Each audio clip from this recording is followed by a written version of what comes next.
Welcome back to Armchair Athletes. That's me, Reno. And I'm Ed. And we're here to giving our NBA preview of this upcoming season, rating the last to best NBA teams in the regular season. Last video, we talked about the New York Knickerbockers, and this time we are talking about the Detroit Pistons Yes, sir. at number 29. Ooh, Detroit. What did we do last year? What did we do last year, Ed?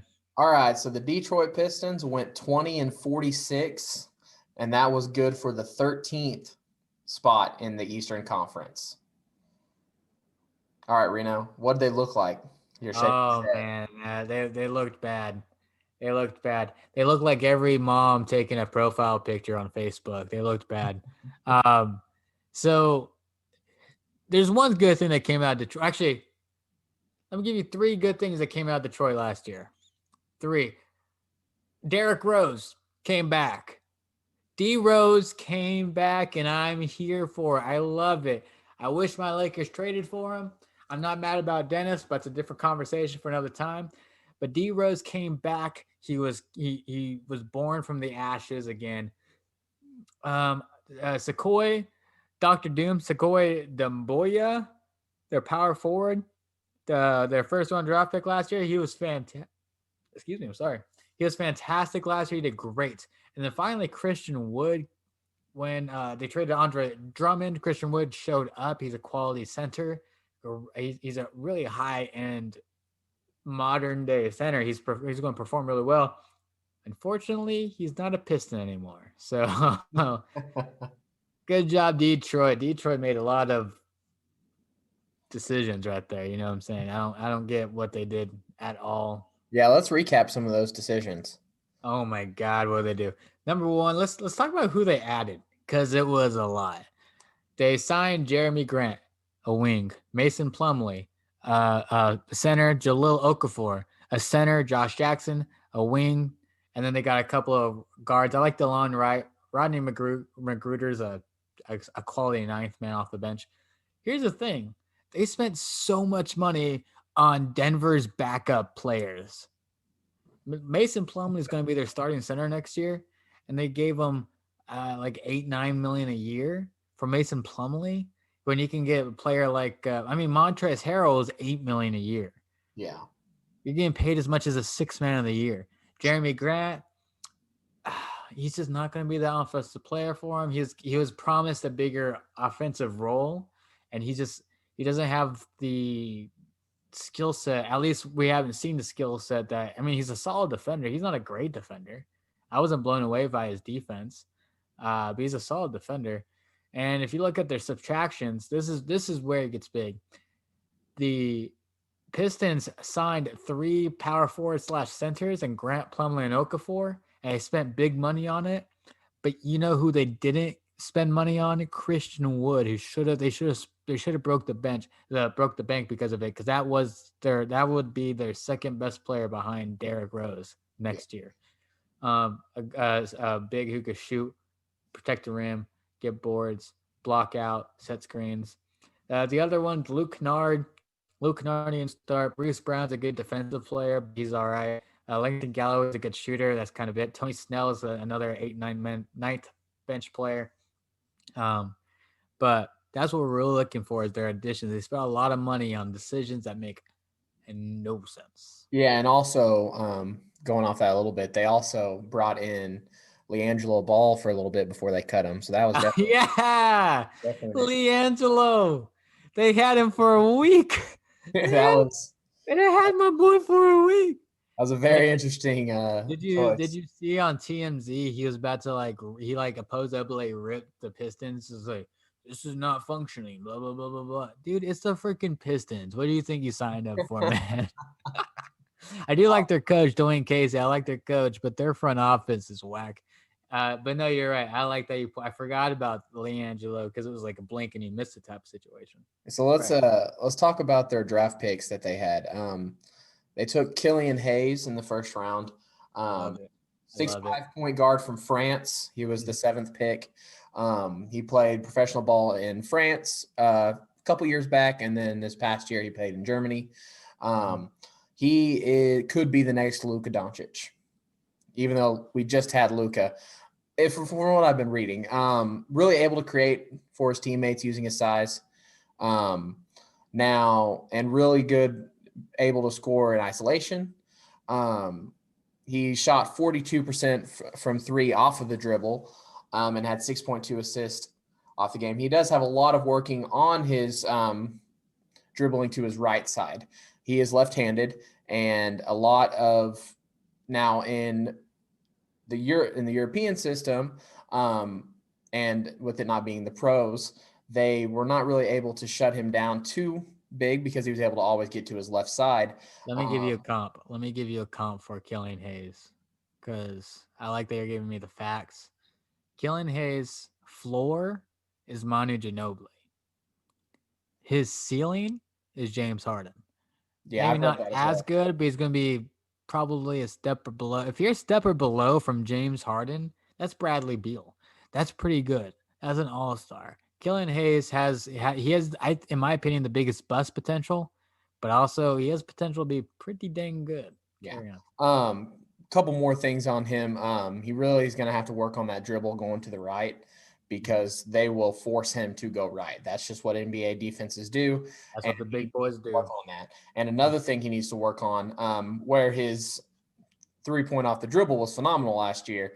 He off the catch was horrible. He only shot 18% off the catch last year, which is terrible. Yeah. But he shoots well from three, which helps his. Is that Paul George in Game 7 right there shooting? Is that what it is?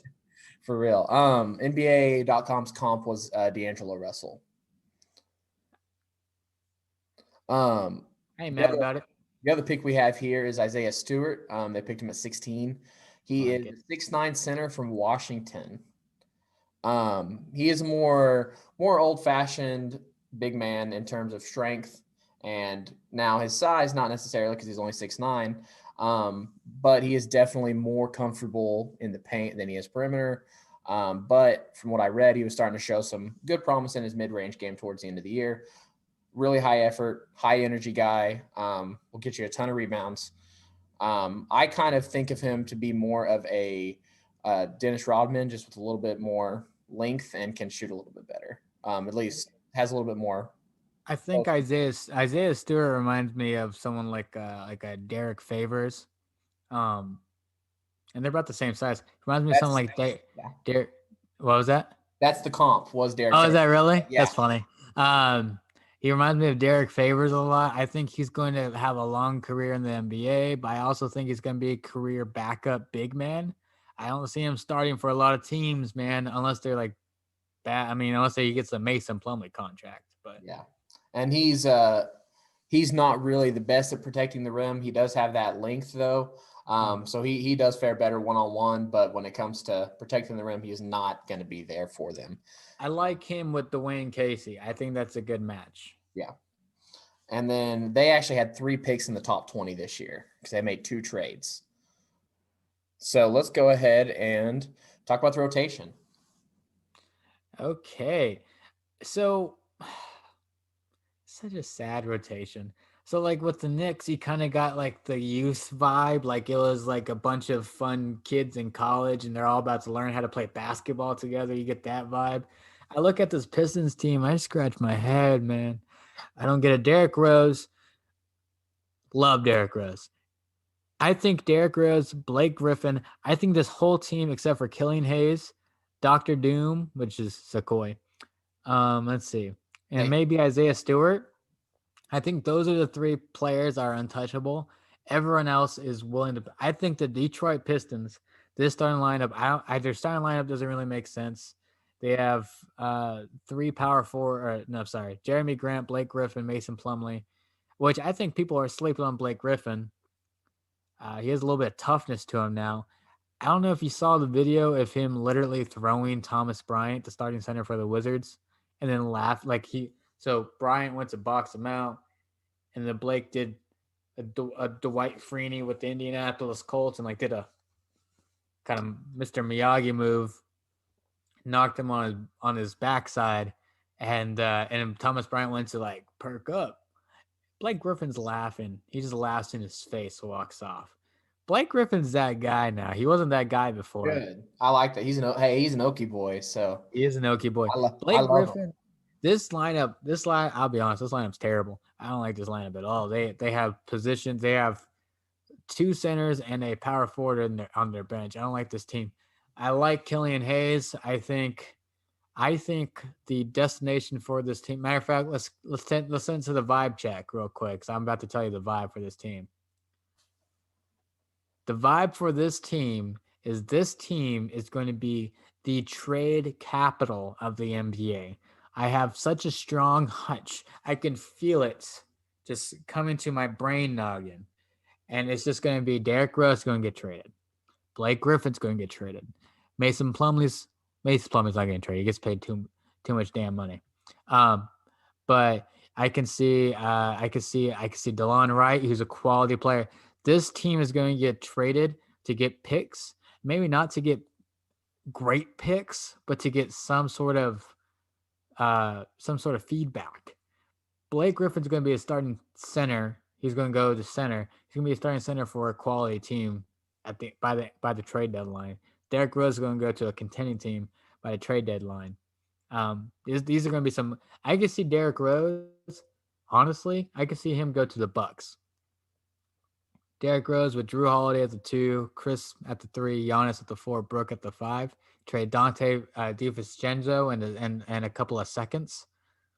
Yeah, I'd do that trade. You get a quality shooting guard that's young that can grow with Killian Hayes and Dr. Doom. And then you trade Blake Griffin to somebody, and you're good. I like this team. I like this team in terms of trade potential. Yeah, I think they really need to find out what identity they want to have and go with it. Because I trust Dwayne Casey. I trust him to be good in that position and make something of this team. They just have to find out what they want to do, because right now they're kind of all over the place. Do you think that he stays by the end of the season? Do you think he stays? Yeah.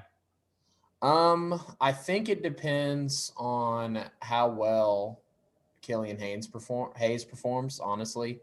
How well their young guys perform. If they perform well, I could see him sticking around for rebuild. But right now, I mean, it's hard to tell. It just kind of depends on how this team performs, I think. Do you think he stays? I think he's gone. And I think he becomes an assistant basketball coach for a while in a couple of different camps. I think this is his last year of the Detroit Pistons. I think the front office, this is their, unless they make some quality trades, like to get some good return for Rose and Griffin. I see a lot of turnover at the end of this season. If anything, the head coach, and I don't think Derrick Rose stays up to the trade line. I don't think Blake Griffin stays to the trade line. I don't think DeLon Wright stays to the trade line. I don't think Wayne Ellington stays to the trade line. He's a quality 3-point shooter in a league that paid Joe Harris $75 million to become it just because he's a 3-point shooter. Not just because, but mostly because. But that's their vibe. They're going to be the team that trades away the players. This team is going to make a contending team reach the next level. So they're one of those guys. They're one of those guys. All right. So, don't think the Pistons are going to win a ton of games. Go ahead, Ed. Don't think they're going to win a ton of games, but I definitely think they're going to win more than the Knicks. I'll give them 25 games. What do you think? Honestly, I think the Knicks can win more games. I think if Tom Thibodeau just stops becoming such a traditional coach, I think he's going to stick to his guns and not play his young players as much and play a starting lineup 35 minutes a game, basically. But if he doesn't and becomes like more modernized, this rotation's not good. So if Tom Thibodeau is able to come to realize the Knicks, this may be the worst team, and I could be wrong on this one. So cool. So that is the Detroit Pistons. All right. So catch us next time for number 28. It's gonna be somewhere pretty dang cold, and had a lot of success not so far long ago. All right, guys. I really like and subscribe. Hope you're enjoying this. See you next time.